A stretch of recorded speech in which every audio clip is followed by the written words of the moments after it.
नमस्कार जन टीवी में स्वागत है आपका। मैं हूं योगेंद्र। आप देख रहे हैं खास खबर। खास खबर में बात करेंगे। अब देश की निगाहें टिकी है उत्तर प्रदेश के विधानसभा चुनाव पे। हालांकि लंबा ड्यूरेशन है मतदान का, बट सबकी निगाहें टिकी हुई है कि, और सबसे रोचक बात यह है कि आए दिन कोई ना कोई नई बात आती है, चाहे प्रधानमंत्री जी की तरफ से स्कैम की डेफिनेशन आए या फिर विनय कटियार जी और दूसरे नेताओं की तरफ से राम मंदिर का मुद्दा। मुलायम सिंह भी तैयार हुए हैं कि वो बेटे के प्रचार में हाथ बढ़ाएंगे, और मायावती ने कहा है कि मुसलमान अपना वोट कांग्रेस समाजवादी पार्टी के गठबंधन को ना दे क्योंकि उनका वोट बर्बाद होगा। वजह है कि पारिवारिक कलह इस पे साफ हावी होता दिखाई दे रहा है। तो ऐसे में बीजेपी को अगर रोकना है तो बीएसपी का हाथ थामे। चलिए हम आपको सुनाते हैं कि किसके क्या दावे हैं और उसके बाद हमारे पैनल पे लौटते हैं। इसलिए अपने इस होने वाले नुकसान से बचने के लिए अब प्रदेश के खासकर अल्पसंख्यक समाज के लोगों को अपना एक तरफा वोट सपा को न देकर केवल अपनी एकमात्र हितैषी पार्टी बहुजन समाज पार्टी को ही देना है, जिसका अपना दलित बेस वोट पूरी तरह से एकजुट है। और वैसे भी केंद्र में बीजेपी व प्रधानमंत्री श्री नरेंद्र मोदी की सरकार की गलत नीतियों व गलत कार्यशैली के बारे में ये बात सर्वविदित है कि इन्होंने सन 2014 में लोकसभा के हुए आम चुनाव में उत्तर प्रदेश सहित पूरे देश की जनता को उनके हित व कल्याण के लिए जो अनेकों प्रलोभन भरे चुनावी वायदे किए थे। राम मंदिर का जो मामला है बड़ा जोर शोर से हम उठाएंगे, और उठाएंगे नहीं, हम इस समस्या का समाधान करेंगे, हल करेंगे, चाहे और कानून की दृष्टि से करेंगे, कानूनी करेंगे। जरूरत पड़ेगी तो फिर और आगे भी कदम उठाएंगे। तो इसीलिए हमने कहा ना, जो परिस्थिति होगी उस हिसाब से काम करेंगे। हमारा राम मंदिर तो हमारे एजेंडे में सदा सर्वदा रहा है और आगे भी रहेगा। जब तक भव्य दिव्य राम मंदिर का निर्माण प्रारंभ नहीं हो जाता है तब तक इस प्रकार की चीजें चलती रहेंगी। नहीं, बीजेपी का करना तो साधु संतों को है, बाकी लोगों को करना है, जनता को करना है। बीजेपी तो उसमें सहयोगी बनेगी, हम सहायक करेंगे, जो उसमें निर्णय हो सकता है वो काम करेंगे, क्योंकि हमने कहा है कि कानूनी हम बाधाएं दूर करेंगे। तो कानूनी बाधाएं जितनी हैं वो कानून के हिसाब से उसको हम दूर करेंगे। राम की जन्मभूमि अयोध्या है, ये जन जन में लोगों को मालूम है। कब बनेगा, कहां बनेगा, कैसे बनेगा, ये समय बताएगा। लेकिन राम मंदिर भारत में नहीं बनेगा, अयोध्या में नहीं बनेगा तो क्या पाकिस्तान में बनेगा? चलिए, गिरिराज सिंह कह रहे हैं कि राम मंदिर अयोध्या में नहीं बनेगा तो क्या पाकिस्तान में बनेगा। विनय कटियार कह रहे हैं कि उचित समय पे बिल्कुल राम मंदिर, भव्य राम मंदिर बनाएंगे और सरकार इसके, बीजेपी इसके लिए वचनबद्ध है। मायावती को आपने सुना और लगातार ये बात कही जा रही है। रविशंकर प्रसाद ने भी कहा है कि 3 तलाक का मामला हम चुनाव के बाद में जरूर निपटाएंगे। चलिए, राजीव अरोड़ा जी कांग्रेस के वरिष्ठ नेता हमारे साथ में, बीएसपी के वरिष्ठ नेता विष्णु फूलवाल हमारे साथ में हैं, विनोद यादव समाजवादी पार्टी नेता हमारे साथ में हैं, लक्ष्मीकांत पारिक भाजपा नेता हमारे साथ में हैं। राजीव जी, मैं आपसे जानना चाहूंगा कि गठबंधन अब इस वक्त संघर्ष साफ दिखाई दे रहा है, त्रिकोणीय संघर्ष। बीएसपी अपनी ताल ठोक रही है, आप लोगों का गठबंधन है, साथ में बीजेपी राम मंदिर के मुद्दे को लेकर के। हालांकि नरेंद्र मोदी ने एक बार भी ये बात नहीं कही है, लेकिन के प्रदेश अध्यक्ष, कद्दावर नेता विनय कटियार, गिरिराज सिंह, बाकी लोग कह रहे हैं कि राम मंदिर का मुद्दा है, बिल्कुल है, और हमें क्लियर मेजोरिटी मिलेगी, हम जरूर बनाएंगे। आपकी दोनों बातों का उत्तर है। पहले तो ये कि वहां पे कोई त्रिकोणीय संघर्ष नहीं है। वहां पे जिस तरीके की हवा है उससे साफ लगता है कि समाजवादी पार्टी और कांग्रेस का जो गठबंधन है उसके पक्ष में भारी मतदान होने वाला है। लोग बागों ने ये स्वीकार कर लिया है कि नोटबंदी के बाद और जिस तरीके से पिछले 2.5 वर्ष का दिल्ली का शासन रहा उससे वो पूरी तरह से प्रताड़ित हैं। अखिलेश यादव के काम को सराह रहे हैं और मुझे लगता है कि युवा नेतृत्व आगे आएगा। दूसरी बात यह है कि अगर प्रधानमंत्री नहीं बोल रहे हैं तो जो बीजेपी के बाकी नेता बोल रहे हैं उसे खंडन भी नहीं कर रहे हैं। तो अगर खंडन नहीं करते हैं तो मौन स्वीकृति ये बताती है कि राम के नाम का उपयोग, दुरुपयोग जो भी हमेशा हर 5 वर्ष बाद करा जाता है भारतीय जनता पार्टी द्वारा, जब भी चुनाव आते हैं, चाहे वो विधानसभा के हों चाहे वो लोकसभा के हों, उसका किया जा रहा है। और कोशिश हमेशा की तरह अभी भी उस प्रदेश के अंदर वोटों के ध्रुवीकरण करने की करी जा रही है, उसमें उनको हित बनता हुआ नजर आ रहा है। तो मुझे लगता है कि ये बीजेपी की पुरानी रणनीति है, लेकिन काठ की हांडी बार बार चढ़ती नहीं है, और इसलिए इस बार जनता ने मानस बना लिया है कि वो भारतीय जनता पार्टी को तो मत नहीं देगी। चलिए, बीएसपी दावा कर रही है कि अभी कुलवाल साहब, कुछ दिन पहले सुप्रीम कोर्ट ने एक निर्देश दिया था कि इलेक्शन कमीशन को देखना चाहिए कि करप्शन जो है जाति के आधार पे, धर्म के आधार पे पैसे बांटने, इनका आधार वोट पे नहीं होना चाहिए। मायावती जिस तरह से कह रही हैं कि मुसलमानों को समाजवादी पार्टी और कांग्रेस को वोट नहीं डालना चाहिए, वो बर्बाद करेंगे, तो क्या ऐसे एक संप्रदाय का नाम लेकर के अनाउंस किया जा सकता है? और दूसरा, राम मंदिर के मुद्दे पे मैं चाहूंगा आपसे कि बीजेपी एक बार फिर राम मंदिर के मुद्दे को उठा रही है। देखिए योगेंद्र जी, बहन जी ने जो भी कोई बात कही है, उन्होंने तथ्यों के आधार पर जाके बात की है। और जब वोटों का सवाल आता है तो वोटों में बहुजन समाज पार्टी में भाईचारा कमेटी की मीटिंग होती रहती है, और भाईचारा कमेटी में अगर बहन जी ने ये बात कही है तो कोई उसमें बाद में कही है, उन्होंने कोई ऐसी बात नहीं कही, उन्होंने ऐसी कोई बात नहीं कही है जिससे कि किसी अन्य समाज को इससे बुरा लगे। उन्होंने तो जनता को सिर्फ जगाया है कि भाई तुम अपना वोट दोगे तो सोच समझ के वोट दो, ऐसा नहीं हो कि आपका वोट खराब चले जाए। सिर्फ उनको याद दिलाया है। जहां सवाल है राम मंदिर का और भारतीय जनता पार्टी का, देखिए योगेंद्र जी, भारतीय जनता पार्टी को राम जी महाराज जब चुनाव आते हैं तो इनको याद आ जाते हैं, और जब चुनाव पूरा हो जाता है तो राम जी की मूर्ति के आगे पर्दा लगा देते हैं। ये भारतीय जनता पार्टी की नीति रही है। अब इनके जिस प्रकार के नेता गिरिराज सिंह जी हैं, विनय कटियार जी हैं, ये तो विवादित बयान देने के मास्टर है। अभी आपने पूर्व में कहा कि प्रधानमंत्री जी ने ऐसा नहीं कहा, तो आप प्रधानमंत्री जी को कैसे बचा रहे हैं ये मुझे समझ में नहीं आता। जिस पार्टी का केंद्रीय मंत्री इस प्रकार की बात करता है, देखिए, तो क्या प्रधानमंत्री जी उससे अलग हैं? नहीं, क्योंकि वो भारतीय जनता पार्टी के नेता बोल रहे हैं। नेता बोल रहे हैं तो भारतीय जनता पार्टी का जो नेता उसकी अनुमति से बोल रहे हैं। या मोदी जी को स्पष्ट कर दे कि हम नहीं चाहते कि राम मंदिर बढ़ेंगे, नहीं बढ़े। मैं कह रहा हूं, राम मंदिर के विरोध में यहां 5 लोग बैठे, कौन है विरोध के अंदर? एक व्यक्ति भी राम मंदिर के विरोध में नहीं है। मगर राम मंदिर को चुनाव कैसा न लेके, अगर आप जनता को गुमराह करना चाहते हैं, हमारा विरोध वहां है। आज जयपुर में इतना बड़ा रामचंद्र जी का मंदिर है, वहां कोई जाते नहीं भारतीय जनता पार्टी के नेता। चांदपोल बाजार में इतना प्राचीन राम मंदिर है कि इनका एक नेता वहां जाता ही नहीं है। देखो, ये राम मंदिर के नाम से वोट लेना चाहते हैं, ये हिंदुओं को भड़का के वोट लेना चाहते हैं। अब जनता ने देख लिया है, फिर ये 25-30 साल बाद फिर वही नारा लेके आ गए हैं। इससे भारतीय जनता पार्टी की नैया पार होने वाली नहीं है, और वहां पर बहुजन समाज पार्टी की सरकार बन रही है, और बहुमत के साथ बन रही है। हमें किसी का साथ नहीं चाहिए।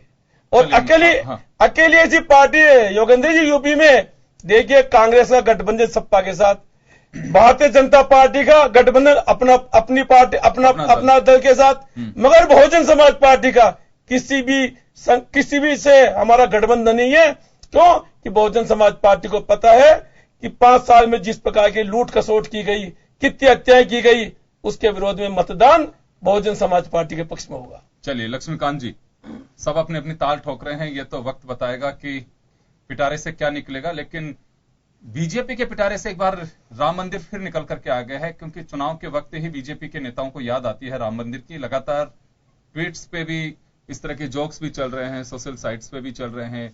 सीता जी कह रही हैं कि प्रभु इचकिया चल रही हैं, प्रभु कह रहे हैं कि यूपी में चुनाव हो रहे हैं। तो कुछ इस टाइप की चीजें चल रही हैं, और आपने आपके प्रतिपक्ष के जो साथी हैं उनको भी आपने सुना। तो राम मंदिर का एक मुद्दा है, क्योंकि मैनिफेस्टो में भी है आपके ये राम मंदिर को हम कहीं भूल नहीं सकते। राम हमारी आस्थाओं के प्रतीक है। भारतीय जनता पार्टी सदैव से कहती आ रही कि यूपी में हमारी सरकार बनने पर, कानूनी बाध्यता समाप्त होने पर और संविधान के दायरे में आकर राम मंदिर का निर्माण किया जाएगा। हम बिल्कुल राम मंदिर के पक्ष में, हमारे एजेंडे में हम इसे डिनाई नहीं करते। हम हमेशा कहते रहे कि राम मंदिर अवश्य बनेगा, और राम मंदिर यदि अयोध्या में नहीं बनेगा, मक्का और मदीना में बनेगा। इस बात को हम बार बार कहते हैं और फिर भी यहाँ से पूछ रहे हैं चैनल वालों से, आपके जो मेरे साथी बैठे उनसे, कि राम मंदिर कहाँ बने? जयपुर में है ना, चलो जयपुर में राम मंदिर। लगता नहीं विष्णु जी इसकी मर्यादा को जानने का प्रयास कर रहे हैं, मुझे लगता नहीं है। जयपुर की आज तो बात है, इन्होंने कैमरे लगा रखे हैं क्या बहुजन समाज पार्टी ने, कि हमारे नेता कौन से मंदिर जाते हैं, कौन से मंदिर जाते हैं, या ये कौन से मंदिर जाते हैं, बहन जी कौन से मंदिर जाते हैं, इस बात को तय कर लें। भारतीय जनता पार्टी राम मंदिर के साथ साथ हम फिर कह रहे हैं कि राम मंदिर हमारे एजेंडे में शामिल, राम मंदिर बनना चाहिए, लेकिन भारतीय जनता पार्टी इस प्रकार चुनाव यूपी विकास के नाम पर लड़ रही है। हम चाहते हैं यूपी विकास की धारा में आगे बढ़े, यूपी का विकास हो। यूपी दंगों से ग्रस्त है, यूपी अपराध से ग्रस्त है, उस यूपी को उभार कर भारत का सर्वश्रेष्ठ राज्य बनाया जाए, इस बात का के लिए हम कटिबद्ध हैं और हम चाहते हैं यूपी में भारतीय जनता पार्टी सरकार बने। नरेंद्र मोदी जी भारतीय जनता पार्टी नेता हैं, उनके बाद में जब हमारी सरकार बनेगी उसके साथ ही यूपी की कानून व्यवस्था की स्थिति में लगातार सुधार आएगा। मैं आंकड़े के आधार बता सकता हूं कि जब मायावती जी का उसके बाद की बात बताता हूं आपको, यूपी में आज 7,650 मुकदमे प्रतिदिन दर्ज हो रहे हैं, जिनमें 24 मुकदमे बलात्कार के और 21 मुकदमे बलात्कार होने के प्रयास के दर्ज हो रहे हैं। वहीं लगातार लगातार इसके अलावा जितनी घटनाएं बढ़ रही है, चोरी के हो या अन्य अपराध के मुकदमे, लगातार बढ़ोतरी आई है। तो जब भारतीय जनता पार्टी की सरकार जब लास्ट समय थी, उससे लेकर ग्राफ को देखा जाए तो 50% भी अधिक अपराध के अंदर बढ़ोतरी हुई है यूपी में। तो ये इस बात को इंगित करता है यूपी में कानून व्यवस्था की स्थिति दिन प्रतिदिन खराब होती जा रही है, विकास की दर घटती जा रही है। यूपी की टूटी हुई सड़कें और ढहते हुए पुल इस बात को इंगित करते हैं कि यूपी के अंदर विकास नाम की कोई चीज नहीं है, कानून व्यवस्था नाम की कोई चीज नहीं है। बिल्कुल सही फरमा रहे हैं। मैं एक बात जानना चाहूंगा पारिक साहब यहाँ आपसे, आपने कहा कि बीजेपी की सरकार जाने के बाद 50% अपराध वहां बढ़ा है। बीजेपी की सरकार कितने साल पहले वहां पे थी? उसके बाद मायावती, फिर मुलायम सिंह, मायावती, अखिलेश, लंबा समय बीजेपी वहां से सत्ता से बाहर है। देखिए लगातार अगर भारतीय जनता पार्टी सरकार पॉपुलेशन का अंदाजा लगा सकते हैं? पॉपुलेशन का अंदाज है मुझे, पॉपुलेशन की उस रेशियो नहीं बढ़ी जिससे अपराध बढ़ा है। अपराध से ग्रस्त यूपी इस बात को इंगित करती है कि यूपी में अपराधों की संख्या लगातार बढ़ती जा रही है। यदि उस समय 3,000 मुकदमे प्रतिदिन या 27 मुकदमे प्रतिदिन दर्ज होते तो आज उनकी संख्या बढ़कर 7,650 हो जाती है। इस बात को इंगित करता है यूपी में किस तेजी से ग्राफ बढ़ रहा है। सर एक बात मैं जानना चाहूंगा आपसे, मैं कुलवाल साहब से भी मैं पूछूंगा जब इनका नंबर आएगा, कि राजस्थान हरियाणा आपकी गवर्नमेंट है, वहां पे कुछ बताया जा सकता है कि अपराध की स्थितियां कहां मेंटेन करती है उत्तर प्रदेश के तुलना में? अगर हम देखें तो, क्योंकि पॉपुलेशन आप काउंट करिए उत्तर प्रदेश की, राजस्थान और हरियाणा की करिए, अगर उस रेशो में देखें तो हम उत्तर प्रदेश के आसपास नहीं है। देखिए राजस्थान में जिन घटनाओं की आप बात करते हैं वैसी घटनाएं राजस्थान की सरकार के वर्तमान में नहीं है। और मैं कह सकता हूँ राजस्थान बहुत शांतिप्रिय प्रदेश है और उत्तर भारत का सबसे शांत प्रदेश है तो वो राजस्थान है। समाजवादी पार्टी जी, आपने सुना कि बीजेपी जो बात कर रही है वो इस नाते भी कर रही है कि हमारे प्रदेश में जहां से आप देखिए वहां उत्तर प्रदेश की अगर तुलना में देखें तो बड़ी शांति है और विकास की गंगा बह रही है। ये एक दावा किया जा रहा है बीजेपी की तरफ से।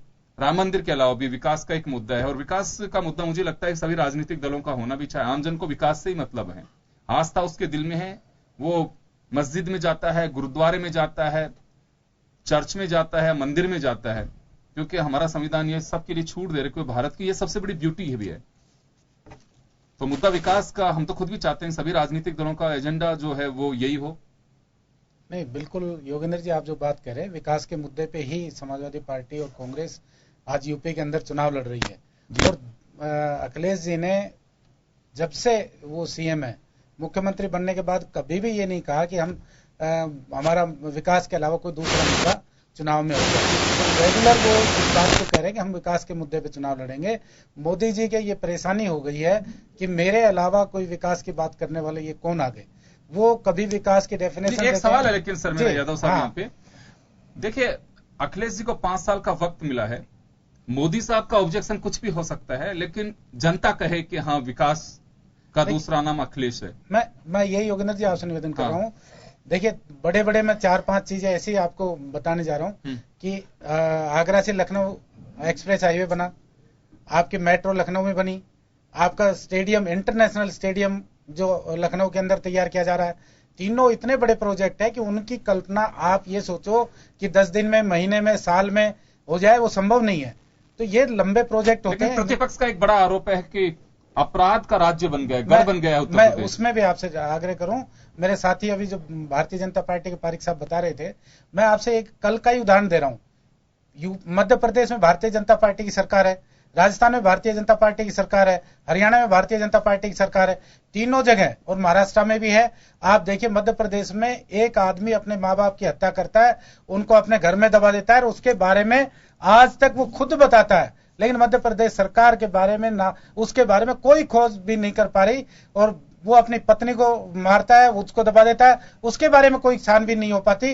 वो जब स्वयं बताता है चला के कि ये तीनों मर्डर मैंने किए हैं, तब पता चलता है। ये तो एक छोटा सा मेरा सवाल है, एक और आग्रह, इंडिविजुअली अगर कोई व्यक्ति अगर ऐसी हरकत करता है, कहीं पे भी कर सकता हो, राजस्थान में भी कर सकता हो, उत्तर प्रदेश में मैं वही आग्रह कर रहा हूँ। इसका पता कैसे चलेगा सरकार को कि मैं ये गुमशुदगी की FIR दर्ज होती है, उसमें क्यों नहीं तलाश कर पाई वो? ये उनके माँ बाप कहाँ रहते हैं, कौन क्या आस पड़ोस के लोग नहीं कह रहे थे, वो क्यों नहीं पता चला उनका? दोनों को मारा जाता है, दोनों को दफन किया जाता है, एक महिला को मारा जाता है, उसको दफन किया जाता है, उसकी चर्चा होती है, चर्चा के बाद में क्या पुलिस का दायित्व नहीं बनता कि उनकी खोजबीन करे और पता करे कि वो गए कहां पे? इसी तरह से हरियाणा के अंदर आपने जाट आंदोलन देखा, कितना बड़ा आंदोलन हुआ, क्या बीजेपी की असफलता नहीं है वो? क्या ऐसा आंदोलन जिसमें सैकड़ों लोग जान से गए और हताहत है, करीबन हजारों के तादाद में लोगों के मकान जला दिए गए, लोगों की दुकानें जला दी गई, क्या वो कानून व्यवस्था उचित समझते हो? हरियाणा में, राजस्थान में आनंदपाल नाम सिंह का एक आतंकवादी के रूप में घूम रहा है और आज तक सरकार ढूंढ नहीं पा रही। आज भारतीय जनता पार्टी के पास में अगर इतने अपराधी जयपुर के अंदर, जैसे हमारे साथी कह रहे थे कि साहब हमारी सरकार थी तब 50% उससे इंक्रीज हो गया, मैं उस समय के राजस्थान के जयपुर की हालत बताना चाह रहा हूं। राजस्थान में कितने मर्डर होते थे, जयपुर में कितने मर्डर होते थे, आज लगभग कोई दिन ऐसा नहीं जाता कि जयपुर के अंदर मर्डर नहीं होता हो। क्या ये परिस्थितियां आज सरकार की जिम्मेवारी है? ये व्यक्तिगत लेना चाहते हैं उसको व्यक्तिगत ले, राजनीतिक रूप से लेना चाहते हैं राजनीतिक रूप से लें। अपराध, आर्थिक युग आएगा, अपराध बढ़ेगा, ये तो बात बिल्कुल सही है, लेकिन इसमें सरकार की जिम्मेवारी तीनों जगह यहाँ पे है। किसान इसमें महाराष्ट्र के अंदर 42% इंक्रीज कर गया डेथ जो आत्महत्या का। जानना चाहूंगा सर, क्या वो इसमें नहीं आता? यादव साहब, मैं एक बात आप सभी लोगों से जानना चाहूंगा कि हम क्या कर रहे हैं, उस पर वोट क्यों नहीं मांगे जा रहे? अभी दूसरे कि बिल्कुल दूसरे की कमजोरी गिना करके, नहीं कमजोरी नहीं गिना रहे इस इलेक्शन में, हम तो ये इसलिए कह रहे हैं। देखिए इस इलेक्शन में पब्लिक बहुत पढ़ चुकी है, क्योंकि आप लोगों ने जनता को पढ़ाया है, आगे बढ़ाया है, सभी राजनीतिक दलों ने मिलकर के। लिटरेसी हिंदुस्तान की बड़ी है, स्मार्ट है, लोगों के पास में फोन है। ये चौराहे की चर्चा है, आप क्या करेंगे वो कोई नहीं बताता। सब यही बताते हैं कि उसने ऐसे किया था, उसने ऐसे किया था, छोड़ के बीजेपी का कि हम राम मंदिर बनाएंगे। बाकी कोई नहीं कहता आप लोगों में से कि हमारा विकास का एजेंडा, हम विकास में ये कर रहे हैं। दूसरे की कमजोरियां ज्यादा नजर आ रही हैं। अभी अखिलेश जी का बयान है कि 15 लाख रुपए खातों में नहीं आए। वो अपनी बता सकते हैं कि हमने ये स्कॉलरशिप दी, हमने बच्चियों को पढ़ाने के लिए और बढ़ाने के लिए ये किया, तो वो चीजें क्यों नहीं बताई जाती है? मोदी साहब के 15 लाख को लेकर के देखिए दिल्ली में इस बात को लेकर के खारिज कर चुके हैं वो अमित शाह साहब। तो मुझे लगता है कि अब एजेंडा है वो कोई एजेंडा नहीं है, तो कम से कम देश के प्रधानमंत्री को इस चीज को स्वीकार करना चाहिए। नहीं, पार्टी अध्यक्ष कह चुके हैं कि पार्टी अध्यक्ष ने कहा कि जुमला है। हाँ? कितने जुमले बोलेंगे? नहीं तो लेकिन एक चुनाव में उसका असर हुआ, उसके बाद में मुझे लगता है ये उनका व्यवहार बताना पड़ता है जनता के सामने कि ये इस तरह के लोग हैं कि कभी भी क्या भी बोलेंगे और फिर कह देंगे ये जुमला है हमारा। तो ये जनता की आप पे भरोसा कैसे करे? हमारे ऊपर भरोसा इसलिए करे कि हमने जो अपना घोषणा पत्र 2011 में 12 में जो चुनाव हुए थे तब हमने बताया, वो घोषणा पत्र लगभग हम पूरा कर चुके हैं। हमारा अब घोषणा पत्र है, हमने कहा कि 5 लाख रुपए हम किसान को देते थे उस समय, वो किसान को 5 लाख रुपए मिले और करीबन 55 लाख हमने जो महिलाएं हैं उनको पेंशन दी है।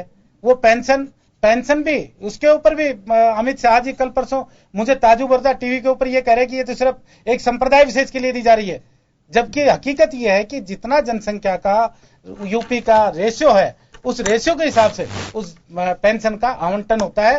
हर धर्म, हर संप्रदाय के जो रेशियो आ रहा है उस रेशियो के हिसाब से महिला पेंशन का, कन्या विद्याधन योजना का और युवा बेरोजगार भत्ता, हम वही कह रहे हैं, सब वही कह रहे हैं। मोदी साहब अपनी बात कहें कि 2.5 साल में हमने ये किया, अखिलेश जी अपने 5 साल के एजेंडे को बताएं, लेकिन ये क्यों कहा जाता है कि मायावती के राज में ये हुआ, 2.5 साल के अंदर इन्होंने ये नहीं किया। 15 लाख रुपए की लोगों की भावना और जागृत करते हैं, 15 लाख रुपए आएंगे। नहीं, तो जरूरत क्या? तो अखिलेश जी को बताना चाहिए ना, मैंने ये किया है। आप 15 लाख नहीं, उनके चरित्र को बताना बहुत जरूरी है। हाँ। आज स्कैम का नाम दे दिया उन्होंने। क्या देश के प्रधानमंत्री को ये भाषा शोभा देती है? मैं सभी को कह रहा हूं, स्कैम की मैं आपसे क्या उसका जवाब नहीं दे? नहीं, मैं तो इतना सा आग्रह कर रहा हूं आपसे, दल अपना एजेंडा बताएं पब्लिक के सामने कि हम ये कर रहे हैं और ये करने के लिए जा रहे हैं। हमारे अमुक राज्य में देखिए ये काम हो रहा है। आप ये क्यों कहते हैं कि उत्तर प्रदेश में जाने के बाद में चाहे मोदी जी हों, चाहे अखिलेश जी हों, चाहे राहुल जी हों या मायावती जी हों, दूसरे की चीजें पहले, दूसरे के डर से पहले आगाह करते हैं? तो ऐसा नहीं लगता है कि अब की बार जो चुनाव है उसमें मतदाता इतना समझदार हैं कि राजनीतिक दल उसकी रख को समझ नहीं पा रहे हैं और यही है कि अंदर की जो बौखलाहट है वो दूसरे से पहले आपको तैयार कर रहे हैं कि देखिए उनकी मानसिकता ऐसी, आप उसके बहकावे मत आइएगा, तो आप अपने एजेंडे पे चुनाव लड़िए। बिल्कुल सही कह रहे हैं आप, और इस चीज को हम जनता के बीच में लाना चाहते हैं, क्योंकि जितना बड़बोलापन 2014 में करके देश के जनता को बेवकूफ बना के ये सरकार में आ गए। हाँ। और उसमें फिर ये आप जैसे यूपी में बात के साथ भी ठगी हुई है। बिल्कुल, ये ठगी हुई देश की जनता के साथ में। देश की जनता से हम बाहर नहीं जा सकते, वो ठगी से बचाने के लिए हमें ये बताना पड़ेगा। राहुल जी ने बोला कि बिहार के बारे में प्रधानमंत्री बिहार के इलेक्शन से बहुत बात करते थे, अब वो बिहार के बारे में बात नहीं करते, वैसे यूपी के बारे में इसके बाद बात नहीं करेंगे। और इस बात में सच्चाई नजर आ रही है, क्योंकि बिहार के लिए बड़े पैकेज के उन्होंने अनाउंस करा था और अभी नीतीश कुमार इस बात से नाराज है। महत्वपूर्ण बात क्या है योगेंद्र जी कि अभी परिस्थितियां राजनीतिक रूप से बड़ी बदली हैं। एक तरफ बिहार के अंदर जनता दल यू और राष्ट्रीय जनता दल और यहाँ पे एसपी के संग जो कांग्रेस से समझौता हुआ है, उसके बाद विपक्षी दलों का एक अच्छा गुट इस भारतीय जनता पार्टी की सरकार के खिलाफ तैयार हुआ है। और दो बड़े राज्य अगर बिहार और यूपी इनके हाथ से जाते हैं तो देश के आगे की राजनीतिक परिस्थितियों पर इसका बड़ा असर होगा। पंजाब की स्थिति आपको दिख रही है, पंजाब में परिवर्तन हो रहा है, गोवा में परिवर्तन हो रहा है, तो इस जो पूरा माहौल बना हुआ है उससे साफ नजर आता है कि भारतीय जनता पार्टी प्रधानमंत्री मोदी काफी आशंकित हैं। और मुझको लगता है कि नोटबंदी बड़ा मुद्दा होगी 11 तारीख का जो चुनाव होगा उसके अंदर, क्योंकि पूरा पश्चिमी उत्तर प्रदेश के अंदर चुनाव है 71 सीटों के ऊपर।